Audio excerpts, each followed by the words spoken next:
Hey, my name is Rick Cavallero. I'm the host of Serve Twice by Choice. As you can see on the new decanter we got, S2BC. My guest, and honored to have you on the show, is Ruben DeValle. Ruben, thanks for coming out. Thanks for having me. Ruben is a Marine Corps veteran, and he's also a Chicago police officer. Ruben's going to join us, tell us a little bit about himself and where he grew up, stuff like that. Then we'll get into it. Ruben's got a cigar company, Platoon, we'll be talking about. And we're talking about the new decanter donated by Supreme Whiskey Stones. So, Ruben, born and raised in Chicago? Yeah, born and raised in Chicago, a North Sider. So you're a Cub fan? Yeah, Cubs fan. Went to high school. I went to high school freshman year. I went to Weber. I don't know if you're familiar with the. Okay. So I went to Weber my freshman year, and then I left there and I went to Carl Schurz, which is over on Addison and like Milwaukee. Graduated from there. Did a little bit of college. Wasn't for me. And then I ended up enlisting in the Marines. How old were you when you went in the Marine Corps? I was, I had just turned 19. 19? And what year was that? That was in 2001. 2001. Yeah. So join the Marine Corps. At that time, is there a war going on, or is it just peaceful? So this was, this was pre 9/11. Okay. So I enlisted in March.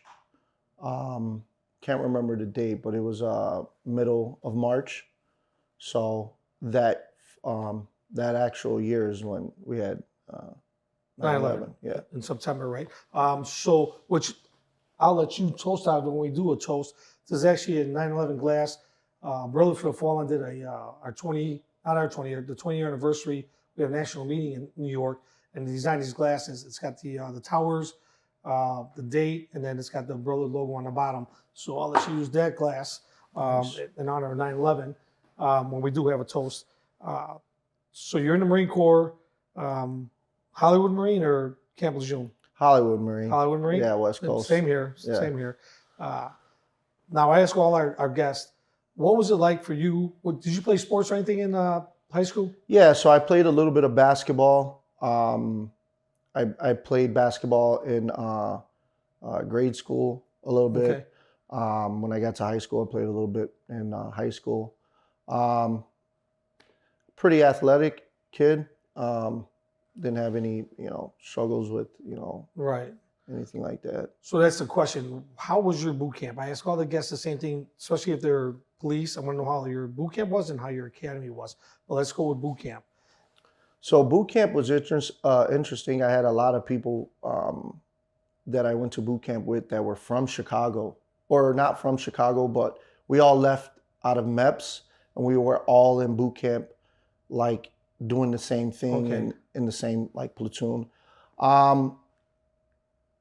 It was just interesting. I mean, a lot of yelling, a lot of screaming. Stuff we're not used to. Yeah. I mean, the physical stuff wasn't that bad.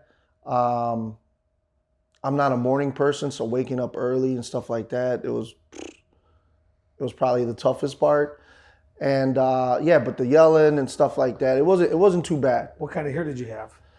So I did have some hair. Obviously now I'm look like you. But yeah, I had some hair, and you know how it is. They hit you with the buzz cut, and then that's pretty much your haircut for the rest of the time you're there. So that was one of the things that got me the most, was when they shaved my head. Yeah. Little to know that years later I won't have any hair anymore. Yeah. So, what about the drill instructors? Were they fucking on your ass? Were they physical?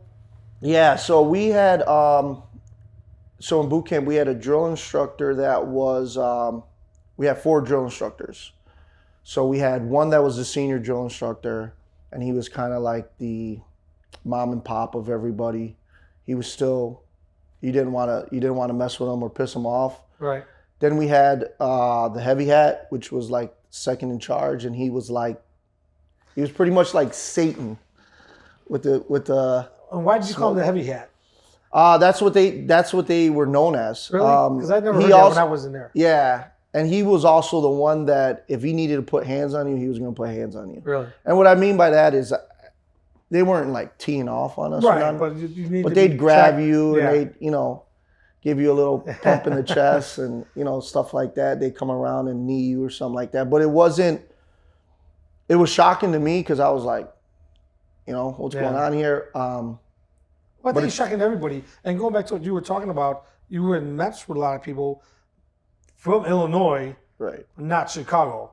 So the difference is a lot of these guys from Illinois say all from Chicago because it's the big city in that state. Yeah. But they're not from Chicago. So they get a different suburban feel than we do here in Chicago growing up. Yeah, definitely. So we had some guys from like Schaumburg. We had some guys from like all over the surrounding suburbs. Right. And so yeah, and then the other two drill instructors we had one that was he had just got there, so he was the yeller.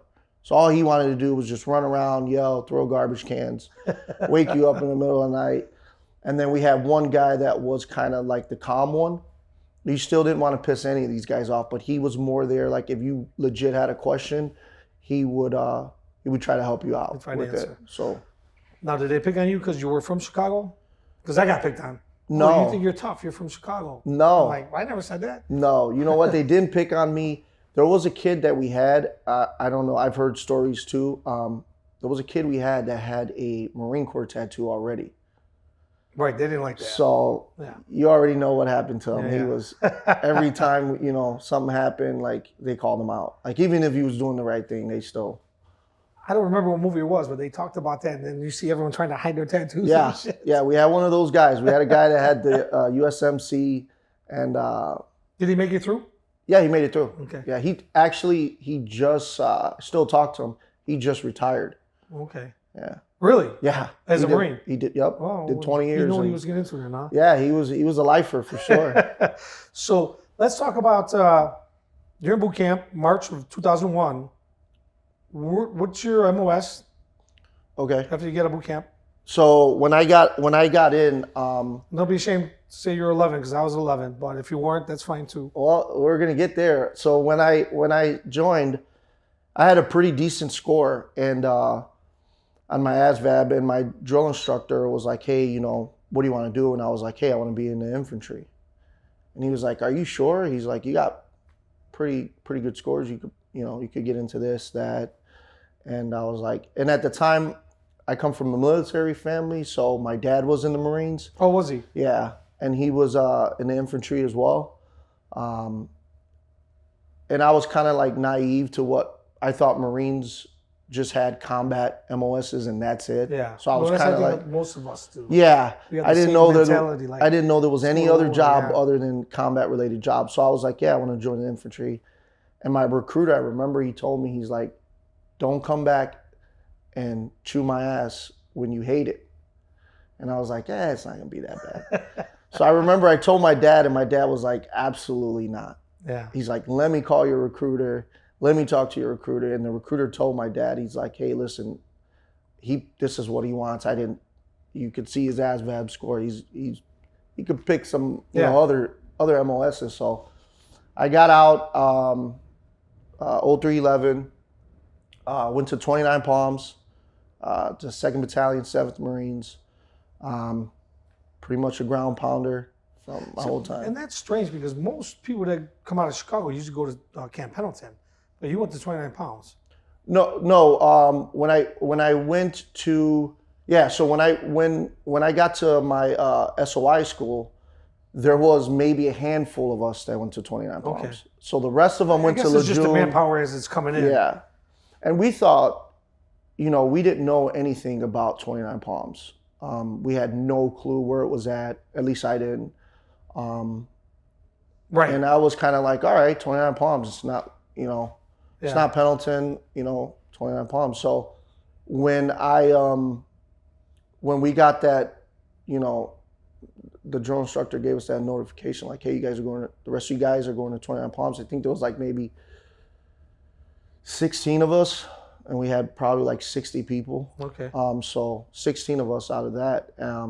We were like, all right, whatever, it is what it is. Until we got there and it was a different story, It was, I don't know if you've ever been to 29 Palms, but It's hot 29 as pounds just for like a week at a time training and then back out. You Yeah. know, live fire shoots and shit like that. Right. We went there for. Yeah. But that was It was the biggest. It still is the biggest live fire range in the Marines. Now, was your dad any wartime?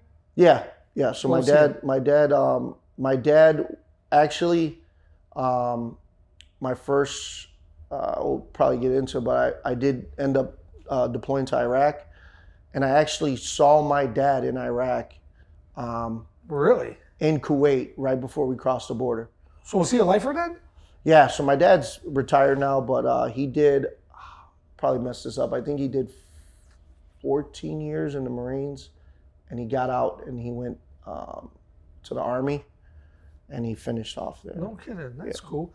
Man, I wish I'd have known that. I should have did more homework. I'd have had him on the show with you. Yeah. That'd have been pretty cool. Yeah. You know, anybody else in the family military? Yeah, I had an uncle who served in the Army. My grandfather served in the Army. Was there a lot of shit talking? Marines. You know Army? what? There wasn't. They were a different time. Like my grandfather was in Korea. Still, you know, Marine guys like talking shit. Right. He doesn't. I doubt I would talk shit to my grandfather. Yeah. But he was a different time. Like in a joking way, like even that, yeah. He's a Korean guy, so he fought in Korea. So that's a different. Is he still alive? Yeah. Really? He's still kicking. Yeah. Wow, we should get all three of you guys on the show. That's pretty cool. And I like hearing about the history because I'll tell you a little bit about my history. My grandfather was in the Navy, and my oldest uncle was in the Navy at the same time. I'm like, no way, it's impossible. But my grandfather went in late, and he stayed stateside during the war, where my uncle went into the war on one of the ships. So it was like, that was kind of crazy. And like you're telling me now you met your dad. I met these guys in Texas. They were brothers, both in the Marine Corps, both in, I think, Afghanistan. It could have been Iraq. But on Christmas, they got together and they got to meet each other on Christmas, which I thought was pretty unique. Yeah, that's awesome. You know, I love hearing those stories about family meeting each other like that. That's pretty cool. Yeah, we saw each other in Kuwait, and it was he was in the Army at the time, and we were getting ready to go into Iraq, and he came into our tent, and I still remember one of my buddies who was a Marine kind of like checked him at the door and was like, "The hell are you doing in here?" You know, because he had an Army uniform. Yeah. And he's like, "Hey, is DeValle here?" And he like, my buddy tells a story, and he's like, he looked at his name tag and he saw it was DeValle too, and he was like, "Yeah, he's right there." And I saw it, and we hung out for like 2 days, and they did like a story about it, like when we were out cool. there, like, you know, that we got to see each other. Yeah, that's awesome. Way that's over there. Awesome.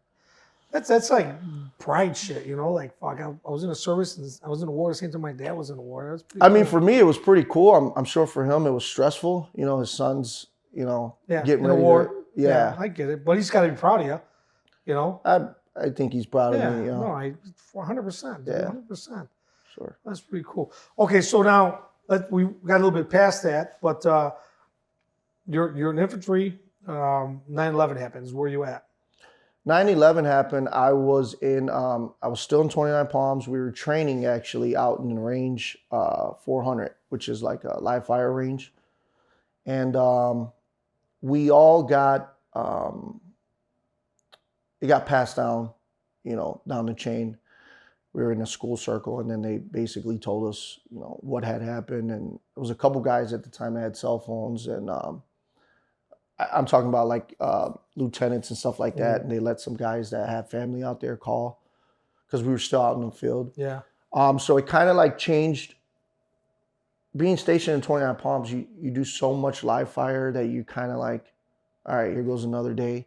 So once we heard that, it kind of like changed our whole mood. And we like, I don't want to say we took it more serious because we always did, but we kind of like focused it a little bit more. What kind of feeling went through you when you heard that happen? Like we just got attacked. I was just really, like confused. I was mad. I had some friends that had family there, so I was kind of, you know, feeling for them and, you know, what they friends were that you're going through. serving with now. Yeah. And what they were going through. So, and then it kind of hit us that we were like, hey, listen, we're in the infantry, and at the time we were, I believe, the second or third most senior battalion in the whole Marine Corps as far as infantry goes. So we were like, we're desert Marines. Who better to call? Right. You know. But they actually called. They actually went with another unit at the time, not us. It's So weird how they pick. I don't know. It's really strange. I guess the rotations. Method, yeah. Yeah. So we ended up going. It worked out because we ended up going to Okinawa, Japan, and then we went like to on a standby. Yeah, and then mainland Japan. We went to the Philippines and Korea. Okay. Now, where's your dad at this time? My dad is still in the service. Yeah, but where's he at when this goes I down? believe at that time he was either in North Carolina. Okay. Then he eventually gets called, obviously, because you meet him. Yeah, he gets called. Well, I ended up going in 2004 to Iraq, so it had already happened. Right. The first couple guys I pumped out. So when I met my dad in Kuwait before we crossed over to Iraq, that was in 2004. Okay. But how long was he stationed out there? He was special forces, so I don't know their rotations. I don't know what. I don't know how long they're out there for. Those guys are out there for a year. They could be out there for less than that. Okay, so you're in Kuwait, then you go into where? So we're in Kuwait. Yeah, go ahead. Yeah, we're in Kuwait, and then we cross over to Iraq. Iraq. Yeah. Okay, and this is how old are you now? So you got a couple years on, right, in the Marine Corps? Yeah, I'm 20. My math is horrible. I think I was probably like 21. 21, 22. Yeah. Tell me about your experience in Iraq. So we were in this town called Hit. We took some casualties. Some of our buddies passed away. We took fire almost every time we went out on patrol. Really? Almost all the time. Now, I've heard different stories that when you go on patrol, it's like a daily thing, right?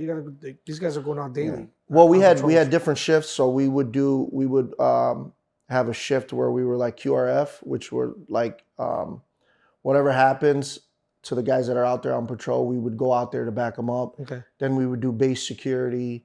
Then we would have our rest day, and then we'd have guys at the gate. So there was always like you were always rotating somehow. Gotcha. So you weren't technically. You would do either a mounted patrol or a dismounted patrol, and that would be like 2 or 3 days, and then you would move into the mounted patrol for 2 or 3 days, and then a rest day, and then base security, and so on. Now, was it like mostly sniper fire that you said every time you? So we took some a lot of IEDs. We took some sporadic fire here and there, pretty accurate, obviously. Mm-hmm. I mean, they would yeah, shoot. You're taking casualties. Yeah, we took a lot of casualties. I'd say that one's a lot. Yeah. So we got hit almost every day. Every time we went out, and it got to a point where it was kind of like we already knew we were gonna get pop shots here and there. Kind of confrontation. Yeah, it was kind of like, all right, dude. We know you're gonna shoot at us. Yeah. Once we hit this traffic circle, and so we were there, and then we did a couple operations when we were there, and then we pushed out of there. So I did 6 months there. It was brutal, and then we got replaced by a reserve Marine unit out of Texas, and they got hit really bad. Did they? Yeah. Right after you guys left? Right after we left. When you're taking hits, are you seeing where it's coming from? Are you able to engage? We were able to engage for sure. Not all the time, I know we have really strict rules too. Like it's almost like being the police, right? Right. But it was a different ball game there. Yeah. No, I get that too. Our rules weren't as like you've seen where it's coming from, where you can lay down fire. Oh, for sure. Yeah. For sure. Okay. Yeah. I mean, once we took fire, we definitely fired back and engaged. So that's what I'm saying. It was a different time. The rules of engagement, I want to say, were a little different back then in 2004. That's crazy. So you did one tour? Yeah, so I did one tour. I got out in 2005. So I did one tour. I came home. Thought about re-enlisting. then I was like, nah, it's not. Yeah. You know, it's not for me. So I definitely pulled out of there. What kind of feelings you have during the wartime? Like when you're taking fire, did you? I mean, some people, they handle it pretty good. Some people freak out. Some people get scared. I imagine everybody's scared. If they're telling you they're not, they're full of shit, right? Yeah. Every time we got hit or an IED or we took fire, I mean, you definitely get scared, and then you only got a couple seconds to. I feel like you got to let your body get that shock, and then after that, you got to get back into the fight and start doing what you were trained to do. I was just talking to another Marine before we started the cast, and he was telling me, we were training so much before we went there that it felt like another training day sometimes. We're just going on another training day. Yeah, I definitely felt that. I don't know if I felt that the first time we heard rounds cracking. Right. But after being in country for so long, and getting pop shots here and there and engaging, after a while it did feel like that. It felt like I said, we would pass up this traffic circle and we knew pretty much religiously we were going to get hit. Right past that. Yeah. I mean, we did everything to try to, avoid that, but it was inevitable. Do you have any air support at this time? Yeah, we had some air support. We had some air support. We had air support. I mean, we were the most forward company in our battalion. So the rest of our battalion was at Al-Assad, which was the air base. Some were on the border and some were up north, but we were the closest. We were right outside of Fallujah. Okay. So we were like right there. Rube, what are you carrying at this time? What kind of weapon? I was carrying a 203. 203. Yeah. I used to love that thing. Those things are fun. You got a newer version than what I had back in 85, 87. Yeah. You know what? We ran into an Army unit, and I thought this was funny. And they had M4s. And we were like, what are those things? And I remember in watching a film, the movie Heat, in boot camp, they showed us that. And they told us this is exactly how you bound when you're taking fire. This is exactly how you move. These guys did it to the T. And they showed us that film. And those guys in that film were shooting like weapons that we'd never seen. Yeah. And it just goes to show like our military, like some of the weapons that we had that we went into Iraq with were like pretty old. Yeah. Yeah. And you had the 203. Did you have a pistol too? No, I did not have just a rifle? Just a rifle. We'd go out and we'd probably have. I'm surprised that every soldier or whatever branch doesn't have a sidearm as well. Yeah. Yeah, I wish I would have had one, but no, I'm just surprised they don't assign one to everybody. They should. Because you qualified with one, right? No, I didn't. You've never qualified with a pistol? Never. Really? Never. Not even boot camp? Nope. Really? Never. Oh, that's got to be something. That's the first time I heard of that. Yeah. Because I qualified with a pistol and a rifle. Never. I never qualified with the pistol at all. Huh. All right, so let's. Anything else about the war you want to talk about? Any funny stories? Anything you want to? We'll give a shout out to whoever you want to when we do a toast. Yeah. No. No. I mean, war is war, man. I mean, what can you? Yeah. There's not really. I mean, we had some funny stories, but it's kind of like, people probably don't think it's funny. No, not in our sense of humor. It's like being a police. Too. Right. So those are the funny stories. I remember on the street all the time. Look, they're laughing. You don't get it. We're not laughing at you or the victim, whatever. It's just our sense of humor because we have to adapt to it. We have to, it's a way of therapy for us. Yeah, it's our body coping with the. They don't get that. With the. They just see us laughing. They think we're making fun of them. Yeah. And it's really not like that. We're just, we have to have a different mentality. Right. No, it's 100%. So, Ruben, tell me about this company. Whoa, just. That's a cigar company I started, Platoon Cigars. I got with a buddy of mine from Jersey, and he has a cousin that owns a tabacalera in Dominican Republic. Okay. So I told him my idea, told him that I wanted to start a cigar brand, a cigar company, and he pretty much, showed me the way, showed me what I had to do. Yeah. If you can't see it, the company's Platoon, and this says War Machine. So War Machine's the name of the blend. Right. That actual blend, and the name of the cigar is Platoon. How many different blends do you have? Right now, we're going to start working on our second blend. So we just started.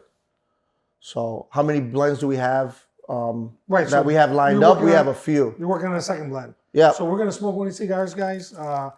Thanks to Ruben. He brought us some cigars. We're going to light one up.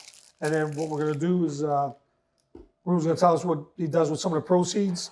And then what we're going to do is get into his police story. His career in the police department as of now. Is that right? There you go. Right? Right up here.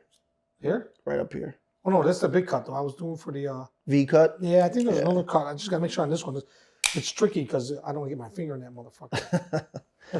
Yeah, so so a buddy of mine's, he works for an organization called Wishes for Warriors. And basically what they do is they help out veterans that are disabled. And basically, it is what it is in the name.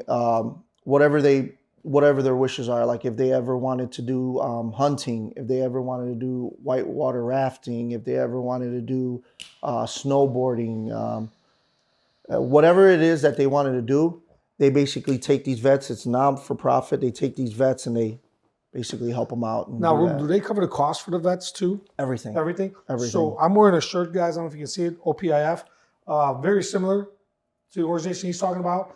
They take care of veterans all over the country, fishing, hiking, hunting, and they cover the cost for pretty much most of the part. I mean, they have limits that they cover, but most part it's all covered. I just recently went out to Utah with 3 other veterans. I won a trip out there, to be honest with you. You won it? I won it. Oh, nice. It's a funny story. It was a golf outing, and I was there as an ambassador for OPIF, and it was a chipping contest, and I won the chipping contest, and I was able to bring myself and 3 other guys back out to Utah just to relax, get away. It was on the MV Ranch. Mike, if you're listening, awesome place. Him and his wife did a wonderful job. And we just got to relax and horseback riding. And they gave us a half a cow to bring home. Oh, nice. Yeah, it was pretty cool. So we divided up between the 4 of us. We drove out there, so it was a nice little drive. Yeah. But it was awesome. And I'm glad they do that. I'm glad they got involved because now they got a ranch in Texas too, and they really take care of the veterans. And I think thanks to organizations like these two, veterans are getting away now. Their stress is like... Yeah, one of my buddies, Dominic, he served overseas. He actually lost his leg in Afghanistan. But is he from Chicago? He's from Chicago. I know Dominic. What's his last name? DeValle?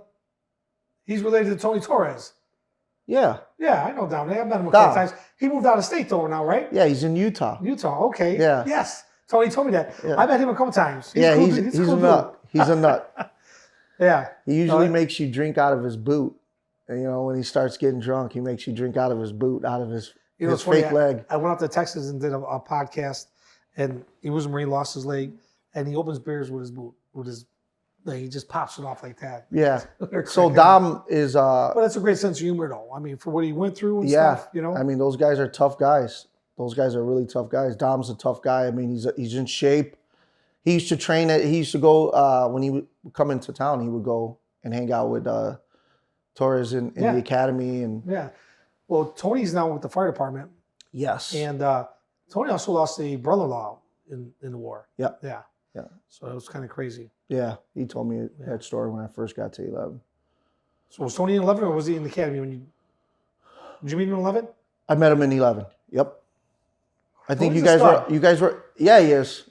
That guy's a different animal. Him and his partners won, I think they won first place in some kind of CrossFit competition in Indiana. He's always doing that. Yeah. Standing on his head and like all types of crazy stuff. He stands on his head all right. Yeah. Where his brains are. But I think you guys were on the team. We were. And we'll get into that in the shooting.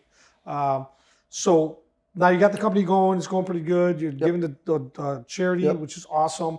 I love hearing that. I love people that help out veterans or first responders. And that's kind of what this show's about. We want to get their stories out here too. Next week, I got Supreme Whiskey coming on. He's going to tell his story about, he's the police and he's created these glasses with bullets. Now he's got this decanter coming out, which is fucking awesome. I love it. Yeah, it is. And so he gives back as well. So if I can get those guys on here and get some publicity for them, even better. I appreciate You it. know what I'm saying? Yeah. No, 100%. And like I said, I can't give the location, but we're gonna put those in our cigar thing. There you go. So, okay, you're out of the service. How long before you become a police officer? So it was probably, I got out in 2005. I got on the job in 2008. 8? Yeah. Okay. So I Now- took the test in 06. So it You're was about 25, 26 at this time. How old are you? Yep. 06.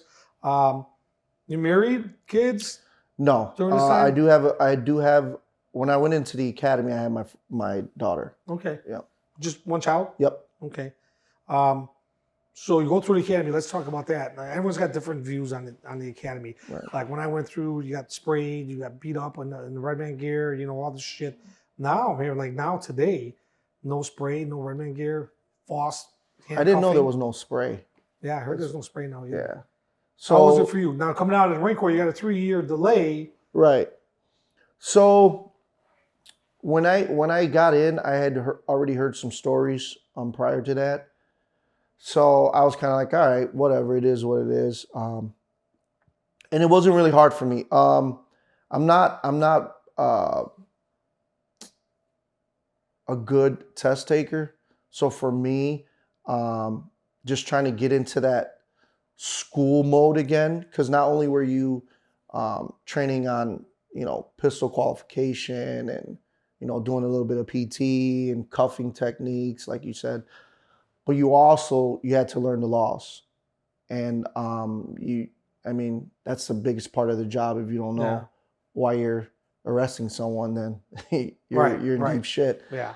So that part for me to get back into that school mode and still be able to do this and then get back into school mode, it was a little bit of a struggle for me, but Man, how was it wasn't coming as from bad. like a war atmosphere to the streets? Like, I mean, you got to be up here. You know what I'm saying? 'Cause of Yeah. what you went through in the past. Yeah, like you said, there was a little bit of a delay before I got on the job. But, my time in Iraq, believe it or not, I know most veterans, they'll say that it kept them up there. But for me, it just kind of like mellowed me out. Did it? Yeah, believe it or not.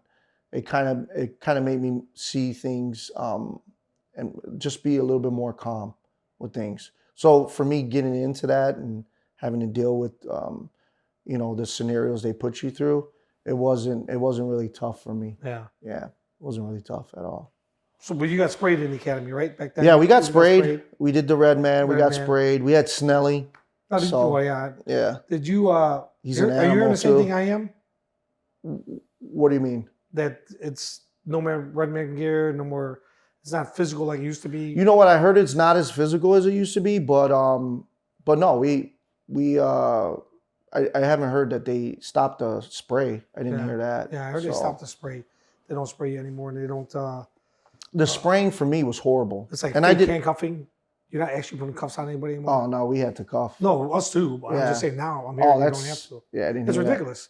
They're setting these guys up to fail, Yeah, to get hurt.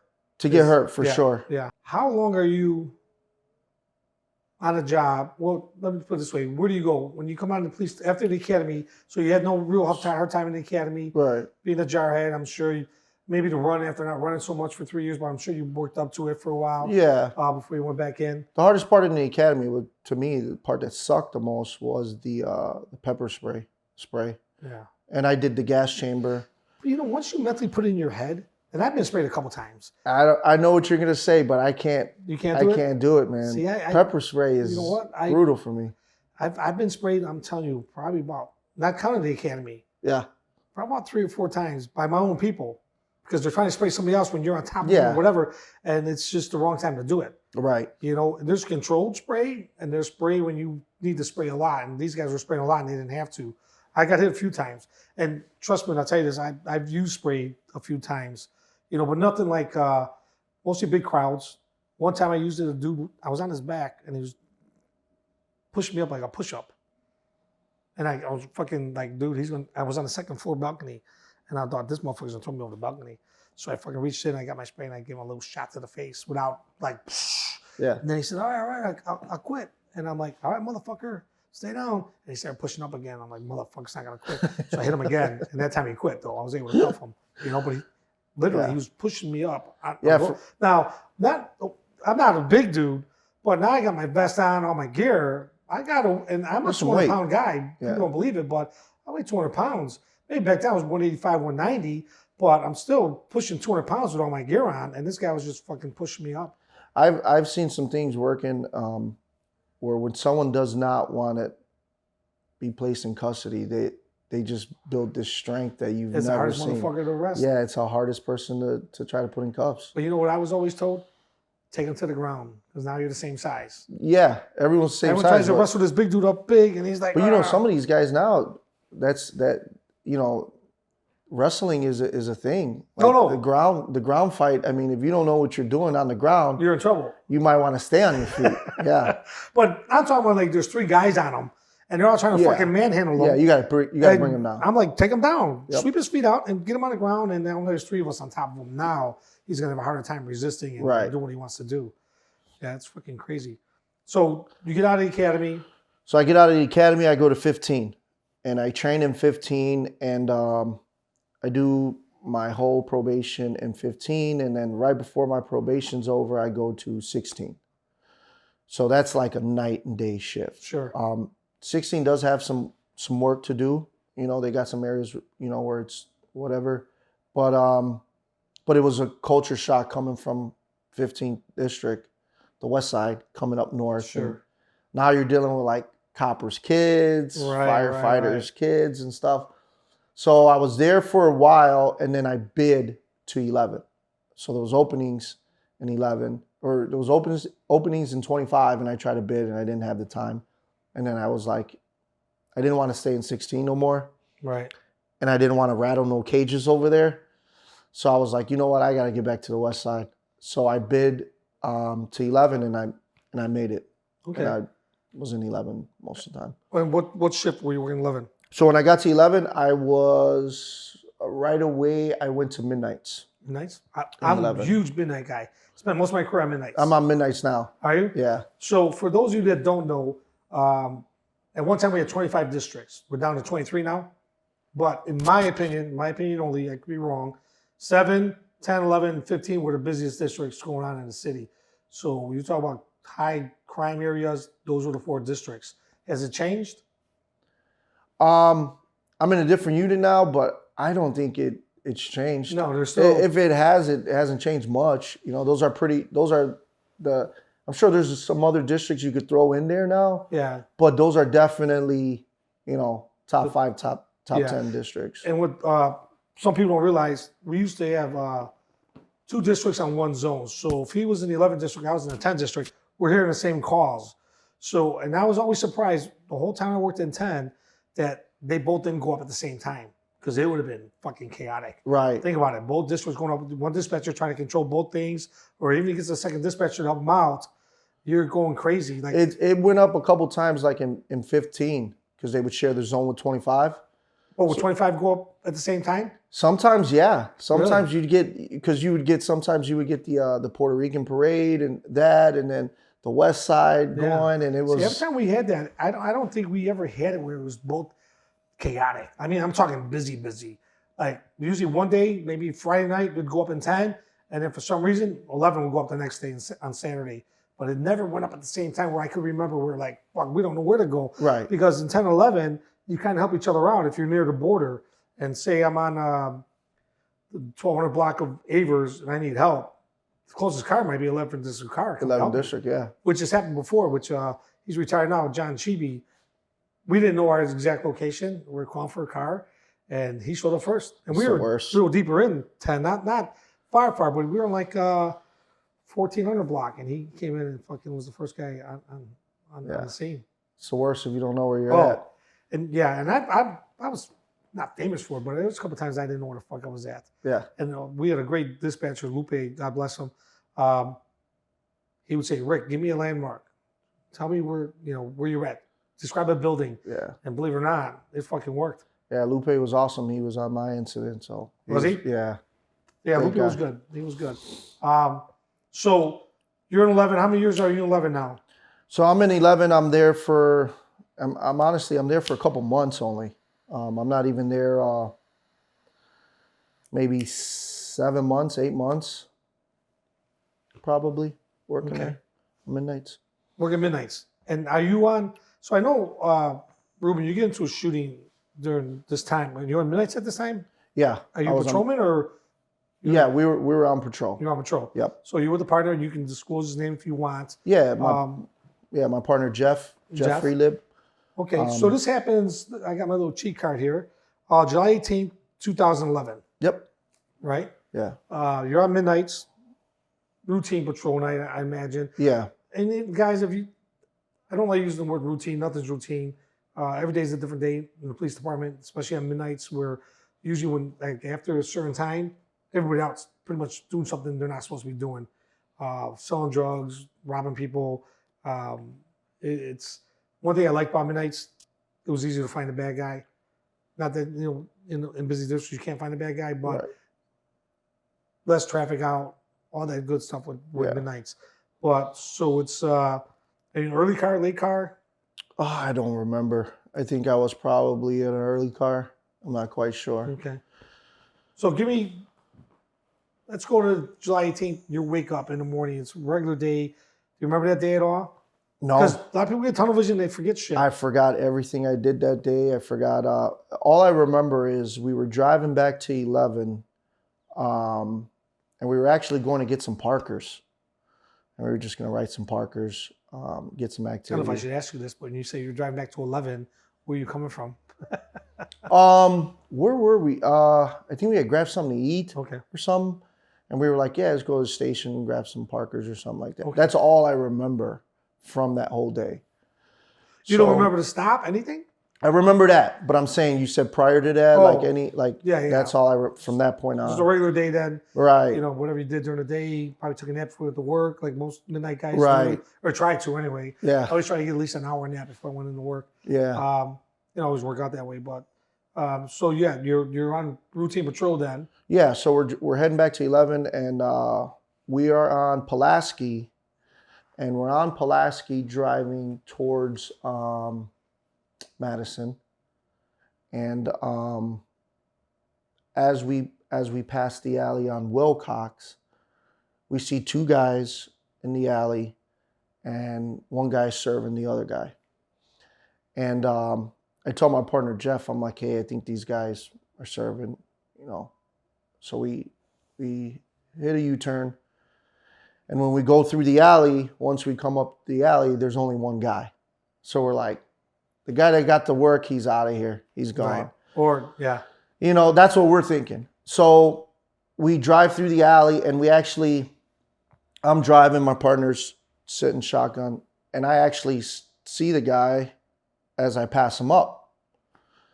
And I'm like, I remember it was hot outside. It was hundreds of people when it's hot outside on the west side. I mean, every corner. And I'm getting to the middle of the alley, and I look in my rear view window, and I see the guy put something in his sock. So I stopped the car. We're in an unmarked car. I stopped the car, and I tell my partner Jeff, I'm like, hey, I think this guy's got to work, and he put it in his sock. So you're the 06 car. Right. Okay. So the guy actually walks towards us.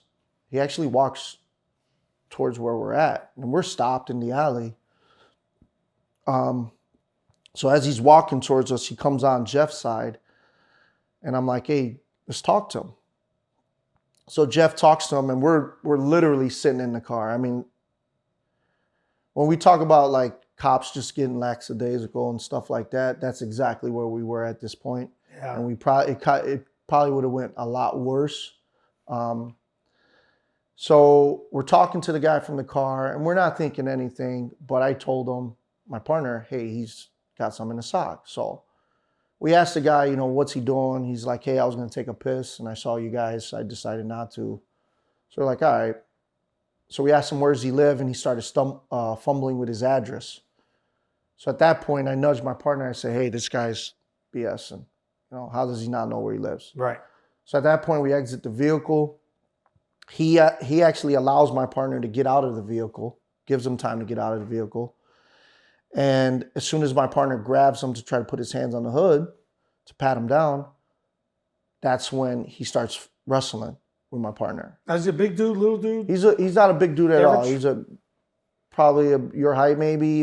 Short? Yeah, You can say a little taller than you, maybe. I don't know. But he fights on, and like we said, when the fight's on, the fight's on. So I'm like, oh man, we're really gonna get into it for a couple bags. Like, so we used to have this thing where if he takes off running, I drive, and then boom, he gets in and he drives. Right. So when I see him wrestling, I throw it in park. I get out, and as soon as I get out, I see him reach waistband. He misses it the first time, and the second time he pulls out a gun. He shoots at me, and we're probably as close as I am to him. 4 feet? 4 feet, 5 feet. He fires 3 shots at me, and he hits me in the arm, and he grazes me in the head.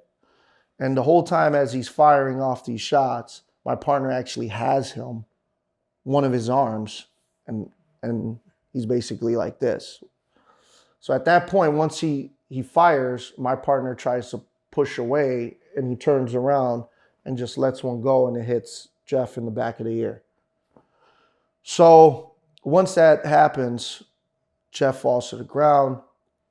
The guy takes off running westbound. Jeff ended up taking, I think it was 2 or 3 shots, and actually grazed him in the forearm. We pick up each other and we run down to the mouth of the alley, chasing this guy. And by the time we get to the mouth of the alley where the guy ran, there's probably 200 people outside. So at that point, I'm kind of like, is it worth it? Right. We're both pissed off, obviously. They both hit. So I'm telling Jeff, I'm like, hold on. There's a crowd of people over there. He could be anywhere in there, or he could have other people in there. I mean, there's 1,000 things running through my head. So Jeff's like, hey, I think I'm shot in the head. And I'm like, there's no way you're shot in the head. I go, if you're shot in the head, there's no reason I'm talking to you right now if you're shot in the head. Yeah. My thought is like, there's no way this guy's shot in the head. He's grazed in the head, and I see something, and it looks like a graze wound. But he did have a round that was stuck, in his head. So we got picked up. Squad car flew down the street there and picked us up and took us to. Left your car in the alley? Left our car in the alley and took us, and they ended up finding the guy maybe 2 weeks later, 3 weeks later. Now, is your partner of that? Yeah. Is he? Yep. See, another mistake I made. I should have fucking had him on the show with you. Yeah. I didn't think about it. Jeff. Shame on you too. You should have brought him up. I didn't even think of it. Maybe I'll give him next time.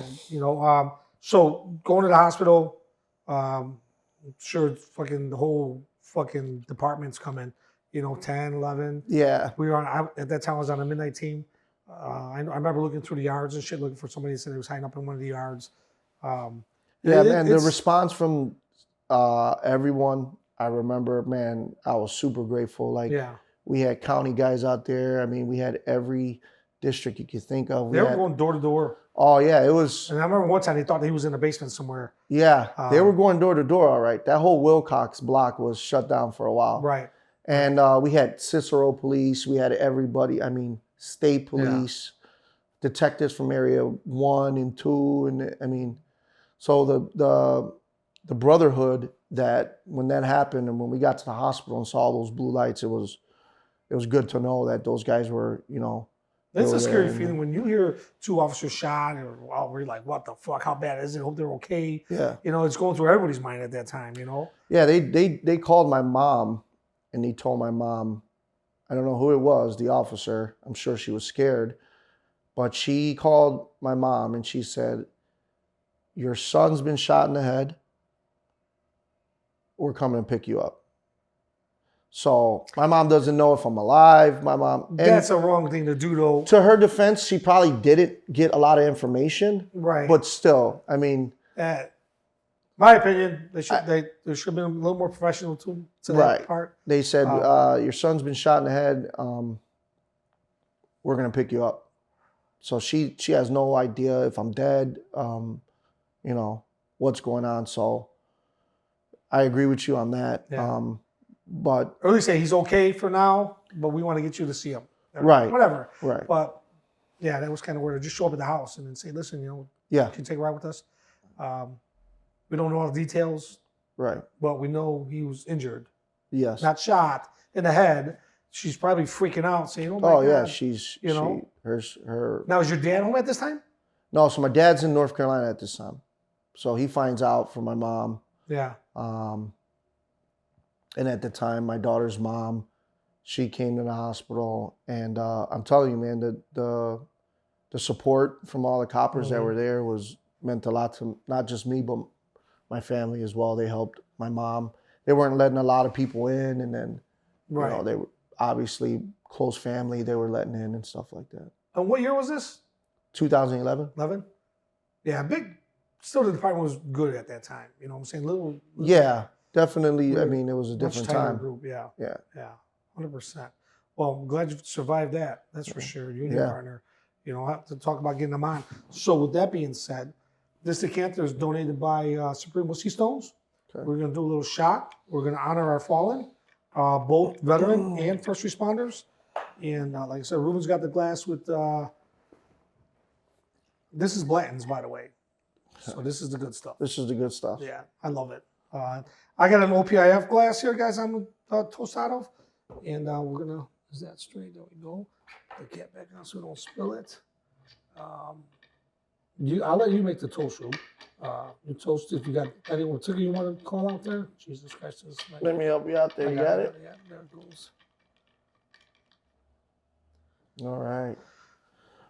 We can toast a buddy of mine's, a Marine buddy of mine that I lost when we were overseas in Iraq, David Vicente. This is to him, and this is to you guys and what you guys are doing. Veterans and first responders. That is good. Well, you drink it all, huh?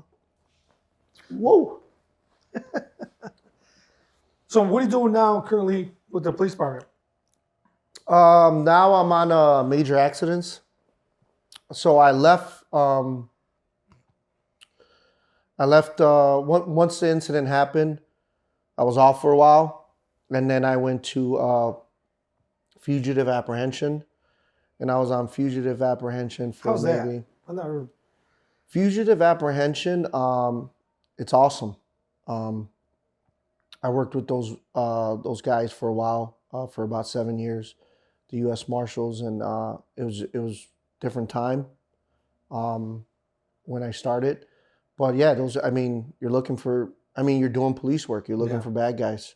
You know, you're helping the marshals out. They're looking for guys from out of state. You know, they get collaterals in from out of state. But that's got to be pretty cool. You know, when you hear fugitive, you're thinking like you're. It's definitely it's definitely pretty cool. But the work that those guys do is they're putting in long hours, a lot of surveillance, and just the tools and the knowledge that the marshals have over there is. Now, were you ever able to go out of the city to different states? Yeah, we went to Indiana. We went to Wisconsin. All the suburbs, you know, we've been all the way down to Rantoul, Illinois. Really? Which is, I never even heard of the place. Yeah. There's a lot of parts of Illinois. I mean, when you're trying to hide from the police, I mean, there's some places that we would look and be like, where are we going? Yeah. To Rantoul? Like, no offense to anybody who's watching this that's from Rantoul, but yeah, I mean, there was some places that we went to that were pretty like in the bush. Yeah, that's crazy. Yeah, it's really crazy. Now, major accidents, that's not an easy job either. I've terrible accidents and scenes with cars. Yeah, so I mean, I can't say enough for those guys. Those guys, long hours, or the whole department's understaffed, right? But those guys are really understaffed. I mean. And then you're asking these guys to handle property damage, which over 100 of those come in a day. Yeah. Then minor injuries, fatals, and you're asking those guys to do all that work, and it's just, I mean, the department definitely needs help, and it's not just major accidents; it's across the board. Across the board. That. Yeah. And you hear so many people retiring. I retired early with 22 years on, but you hear guys once they get their time, they're done. Back in the day, it was 29 in a day. Easy. Everybody, 29 a day. We talked about it. Sooner. Yeah, we talked about it too when we were in the academy. We were like, oh, we're doing 30 for sure. We're doing 30, and it was, and we're getting out, and it was, now you're kind of like, I'm almost at that 20 mark. And they're stealing people from Chicago. Yeah. Different departments are like, hey, we'll take you. Yeah. You got training. Yep. Go to a little class with ours, and you're good to go. Yep. Yeah. From outside of, like, I know some buddies that went to Arizona, Florida. Well, I have to throw this on you. You got to become a member of the Brotherhood now. For sure. Yeah. I busted some guy out in Texas. I had the president of the Brotherhood out there in Fort Worth, Texas. We were interviewing a guy that was in the Army. Great story. This individual was dragged by a fleeing car for like 100 yards or whatever. I mean, it was crazy. Wow. And I said, hey, are you a member of the Brotherhood? And he goes like, oh, so I put him on the spot. And I'm like, Jimmy, you give me a guy here and put on a podcast. He's not a member of the Brotherhood. What's up with that? I'm definitely ready to sign up. We'll get you. I'm gonna recruit a lot this year. Yeah. Recruit a lot. Yeah. Well, anything else you want to shout out? Anybody else you want to give a shout out to? No, units? man. Are they still around, right? Which ones? The service? Yeah. Any you want. 2nd Battalion, 7th Marines. Those guys are always professional. It might sound bad, but those guys are professional killers. Yeah. Those guys, 29 Palms, those Marines out there, those guys do some real deal training. You guys, what you guys are doing here with the Brotherhood for the Fallen. Yeah. It's a unique organization. Awesome. I tell people it's one of the best police organizations in the country, only because we go around the country where most are in certain areas. Yeah. Like we have Memorial's great, right? They take care of the Chicago police officers, which is awesome. But we're more abroad. We go anywhere in the country, any small town, any big city. Yeah. And I prefer the small towns, to be honest with you, because they appreciate you more and they need it more. I'm not saying that cities don't need it, but like look at Chicago, for example. We get an officer that's killed in line of duty. The memorial steps in immediately.